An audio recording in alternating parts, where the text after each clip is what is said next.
안녕하세요. 구약스타디입니다. 출애굽기 28장 41절과 29장 전체는 회막이 세워진 이후에 제사장으로 부름받은 사람이 공식적으로 제사장 직분에 취임하는 방식을 규정하고 있습니다. 위임 의식은 7일 동안 지속되었는데 몸을 씻고 예복을 입고 기름 부음을 받고 동물 희생 제의와 무교병의 헌물을 포함합니다. 실제로 거행된 제사장 위임식에 관하여는 레위기 8장에 기록되어 있습니다. 너는 그것들로 네 형 아론과 그와 함께한 그 아들들에게 입히고 그들에게 기름을 부어 위임하고 거룩하게 하여 그들로 제사장 직분을 내게 행하게 할지며. 제사장 위임식에 사용되는 기름은 일반 기름이 아니라 특별하게 제조된 관유를 말합니다. 거룩한 관유는 감람 기름에다 4가지 비싼 향품을 배합해서 만든 향기름입니다. 즉 향기가 나는 기름입니다. 아론과 그 아들들 그리고 그들이 입은 예복에 관유를 뿌리면 아론과 그 아들들과 그들이 입은 예복이 거룩하게 됩니다. 특별히 대제사장 아론은 머리에 관유를 부어 바릅니다. 그리고 성막의 기구들도 관유를 바릅니다. 관유를 붓는 의식은 세속적인 상태에서 거룩한 상태로의 전환을 발효시킵니다. 위임 의식에 필요한 것들은 어린 수소 하나와 흠없는 수양 2과 3가지 소재물, 즉 무교병과 기름 섞인 무교 과자와 기름 바른 무교 전병이 필요합니다. 이 3가지 소재물은 위임식의 순양의 단계에서 사용됩니다. 그 외에는 제사장이 입을 예복과 관유가 준비되어 있어야 합니다. 야훼 앞에서 섬기는 일에는 모든 것에서 정결함이 요구되었습니다. 따라서 제사장의 위임식은 육체의 정결, 즉 몸을 물로 씻는 것으로 시작합니다. 내적인 정결은 희생 제물의 죽음과 피를 통해서 이루어질 것입니다. 탈금 요나단에 의하면 아론과 그 아들들은 몸 전체를 물에 담그는 의식적인 정화를 거쳐야만 합니다. 매일매일의 규칙적인 섬김을 위해서는 손과 발만을 씻었습니다. 이 규정들은 요한복음 13장 10절을 생각나게 합니다. 예수께서 가라사대 이미 목욕한 자는 발밖에 씻을 필요가 없느니라. 그런데 아론과 그 아들들은 스스로 몸을 씻지 않고 씻김을 받았습니다. 이 원리는 그리스도인들에게도 적용될 수 있습니다. 우리가 마음의 뿌림을 받아 양심의 악을 깨닫고 몸을 맑은 물로 씻었으니 히브리서 10장 22절에 몸을 맑은 물로 씻음 받았다는 말씀은 세례를 상기시킵니다. 모든 그리스도인들은 물로 씻어 말씀으로 깨끗하게 하심을 받았고 성령의 거듭나게 하시는 역사로 씻음을 받았습니다. 물로 몸을 씻는 의식이 끝난 후에 제사장은 하나님께서 주신 예복을 입어야 합니다. 그리스도인들은 그리스도로 옷 입은 사람들입니다. 누구든지 그리스도와 합하여 세례를 받은 자는 그리스도로 옷 입었느니라. 이 옷은 예수님께서 값없이 주시는 옷으로 믿음으로 받고 입는 옷입니다. 아론에게는 대제사장의 예복을, 아들들에게는 일반 제사장의 예복을 입힙니다. 제사장들의 거룩한 직분의 구별은 우선 예복을 통해서 드러나야 합니다. 예복을 입은 아론에게만 관유를 가져다가 그 머리에 부어 발랐습니다. 그런데 제사장의 위임식에 관한 본문에는 아론의 아들들의 기름 부음에 대한 언급은 없습니다. 사실 성서에서 기름 부음 받은 제사장이란 호칭은 대제사장을 언급하는 것입니다. 그렇지만 다른 구절들은 보통 제사장들도 기름 부음을 받았다는 사실을 분명히 하고 있습니다. 그 아비에게 기름을 부음같이 그들에게도 부어서 그들로 내게 제사장 직분을 행하게 하라. 그들이 기름 부음을 받았은즉 대대로 영영히 제사장이 되리라 하시매. 아마도 아들들의 기름 부음에 관한 이 언급은 그들과 그들의 예복에 관유를 뿌리는 의식에 대한 언급일 것으로 추정할 수 있습니다. 구약에서 머리에 기름을 붓는 것은 어떤 사람을 어떤 직분에 성별하는 데 사용되는 엄숙한 의식입니다. 그리고 종종 기름 부음을 통해서 성령이 그 사람에게 임했습니다. 예수님께서는 이사야서를 인용하시면서 자신이 하나님으로부터 기름 부음 받은 자임을 나타내셨습니다. 주 여호와의 신이 내게 임하셨으니 이는 여호와께서 내게 기름을 부으사 가난한 자에게 아름다운 소식을 전하게 하려 하심이라. 기름을 붓다에 해당하는 히브리어는 마샤흐인데 여기서 기름 부음 받은 자 마시아흐, 메시아가 유래되었습니다. 그리스도는 헬라어로 기름 부음 받은 자를 의미합니다. 기름 부음 받은 대제사장은 예수 그리스도의 예표입니다. 그 중에서 거룩한 기름을 붓는 것은 가장 아름다운 상징입니다. 아론의 머리에 있는 보배로운 기름이 수염 곧 아론의 수염에 흘러서 그 옷깃까지 내렸습니다. 아론의 가슴에는 이스라엘 12지파의 이름이 새겨져 있었습니다. 감람유와 값비싼 향품들을 배합해서 만든 거룩한 향기름은 그 향기를 사방에 퍼뜨릴 것입니다. 이것은 이스라엘의 대표자와 그가 대표하는 나라로부터 발산되어야 하는 거룩한 영향력을 상징할 것입니다.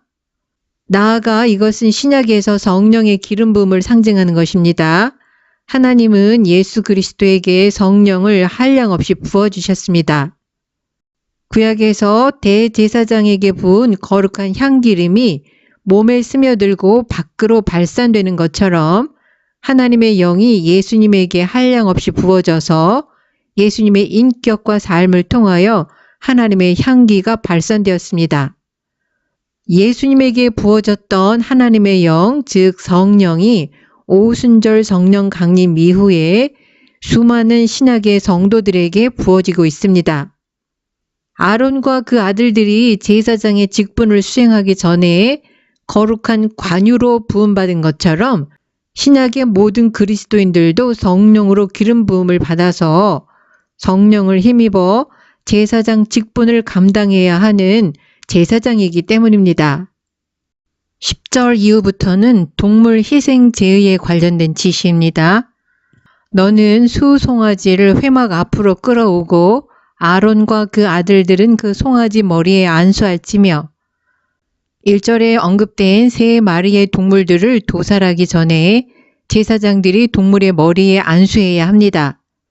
그런데 본문은 안수의 방식과 안수의 의미를 설명하지 않습니다. 랍비 전승에 따르면 안수는 극히 예외적인 경우를 제외하고는 공동의 희생 제물이 아니라 개인이 가져오는 희생 제물에게 적용되었습니다. 그리고 안수는 언제나 동물의 소유자에 의해서 동물의 머리에 행해집니다. 제물을 드리는 자가 자신의 손을 희생 제물의 머리 위에 얹어 자신과 제물이 하나임을 선언하는 의미를 갖는다고 볼 수 있습니다. 결과적으로 안수는 희생 제물을 통해서 하나님께 자신을 드린다는 의미를 가지며 따라서 봉헌자의 죄가 안수할 때 그 희생 제물에게 넘어가는 것을 상징합니다. 그래서 안수를 받은 동물은 봉헌자의 죄를 짊어지고 죄에 대한 하나님의 심판을 담당하게 됩니다. 이와 같은 동일시의 행위는 세상의 죄를 짊어지신 예수 그리스도를 가리키고 있습니다. 여호와께서는 우리 무리의 죄악을 그에게 담당시키셨도다. 어떤 경우에는 안수 의식이 사람에게도 행해집니다. 안수는 때때로 동물과 사람을 특별한 역할이나 운명에 지명하는 것으로 보입니다. 민수기 8장 10절에 규정된 레위인들의 위임식에서 이스라엘 자손이 레위인에게 행한 안수와 모세의 후계자로 여호수아를 지명할 때 모세가 여호수아에게 행한 안수 행위는 권위를 이전하는 것을 명시하는 것으로 보입니다. 레위인들의 경우 이스라엘 자손이 안수하는 이유는 레위인들은 이스라엘 자손을 대신해서 회막에서 봉사하며 이스라엘 자손을 위하여 속죄하는 역할을 하기 때문입니다. 첫 번째 희생제의는 속죄제로 수송아지를 드립니다. 이 제사는 본질적으로 정화와 속죄의 희생제의입니다. 레위기에 규정된 속죄제는 특별한 범죄들을 속죄하기 위해서 드린다면 위임식에서 드리는 속죄제는 제사장이 지을 수 있는 범죄들을 생각하여 일반적으로 드리는 속죄제입니다. 송아지 머리의 안수함을 통해서 아론과 그 아들들의 죄가 송아지에게 넘어가게 되고 그 송아지가 죄짐을 짊어지고 희생을 당함으로써 대가를 지불하여 봉헌자는 용서를 받게 됩니다. 그 피를 네 손가락으로 단뿔들에 바르고 그 피 전부를 단 밑에 쏟을지며 제단 뿔에 도살된 희생 동물의 피를 바르는 목적은 레위기 8장 15절에 의하면 제단을 깨끗하게 하고 남은 피 전부를 제단 밑에 쏟는 것은 제단을 속하여 거룩하게 한다고 명시되어 있습니다. 제단을 깨끗하게 한다는 것은 제단의 부정함을 제거하는 것입니다. 제단은 인간이 만들었기 때문에 자연적인 오염이 있을 수밖에 없고 또 사람들의 죄로 인하여 제단이 오염됩니다. 그래서 제단 뿔에 피를 바름으로써 제단의 부정함을 제거하는 것입니다. 그리고 제단 밑에 희생 제물의 피를 쏟는 행위는 속죄를 위한 목적으로 제단을 성별하는 것입니다. 다시 말해서 첫 번째 예물은 아론과 그 아들들의 죄를 속죄하고 동시에 제단 자체를 정화하고 거룩하게 해서 그 위에서 제물을 드리기에 적합하도록 하는 것입니다. 속죄제에서 하나님께 드리는 부분은 내장에 덮인 모든 기름과 간 위에 있는 꺼풀과 두 콩팥과 그 위에 기름을 취하여 제단 위에서 불사릅니다. 간의 꺼풀로 번역된 이 부위는 현대의학에서 간의 미상엽이라고 부르는 부위로 알려집니다. 그런데 특히 이 부분을 제단에서 불태우라는 이유에 대해서는 이 부분이 고대 근동의 신점에서 중요한 부분이기 때문이라는 주장이 있습니다. 다시 말해서 고대 근동에서 점을 칠 때 간을 살펴서 점괘를 얻었는데 이에 대한 반작용이라는 견해입니다. 에스겔서 21장 21절을 보면 바벨론 왕이 두 갈래 길에서 점을 치되 화살들을 흔들어 우상에게 묻고 희생의 간을 살펴서 예루살렘으로 갈 점괘를 얻었다고 말씀하고 있습니다. 희생 동물의 내장에 덮인 지방을 제단 위에서 불살라야 하는 이유에 대해서 성경에서 분명하게 언급하고 있지 않습니다. 이는 화제로 드리는 식물이요 향기로운 냄새라 모든 기름은 여호와의 것이니라는 레위기 3장 16절의 말씀에서 제물이 향기로운 냄새를 내는 데 있어서 기름이 핵심적이기 때문이라고 추측할 수 있습니다.